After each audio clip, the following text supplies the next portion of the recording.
একটা সিরিয়ালের অভিনেত্রীকে দেখবে বলে পুরো রাত 12:30 অবধি আমাকে আটকে রেখেছে। দেখো আমাদের এখানে দুদিন হলো বাসন্তী মেলা বসেছে, তাই আজকে আমি ঠিক করলাম আমি আর আমার বন্ধু মিলে ওইখানে যাব। তাই আর কি যেই ভাবা সেই কাজ চলে এলাম মেলায়। আর এই দেখো আমরা আসার আগেই অনুষ্ঠান শুরু হয়ে গেছে। চলো তোমাদের এবার বাসন্তী মাকে দর্শন করিয়ে নিয়ে আসি। দেখো প্যান্ডেলটা তো খুব অসাধারণ বানিয়েছে। আর এই দেখো আমাদের বাসন্তী মাকে।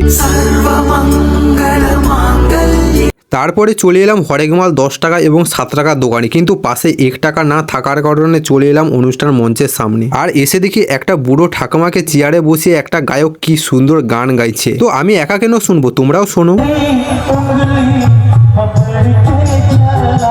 সত্যি গাইস এই রকম গায়কের জন্য একটা স্যালুট। অবশেষে সেই অভিনেত্রী টেজে উঠলো, যেটা দেখার জন্য আমার বন্ধু পপকর্ন কিনে দিয়ে এতক্ষণ আমাকে দাঁড় করিয়ে রেখেছে। তো এই অভিনেত্রী হলো স্টার জলসার মেগা সিরিয়ালের তনয়া। তো তোমরা এই অভিনেত্রীকে কে কে আগে থেকে চিনতে কমেন্ট করে বলো। আর হ্যাঁ, যেতে যেতে হরে কৃষ্ণ বলতে ভুলো না যেন।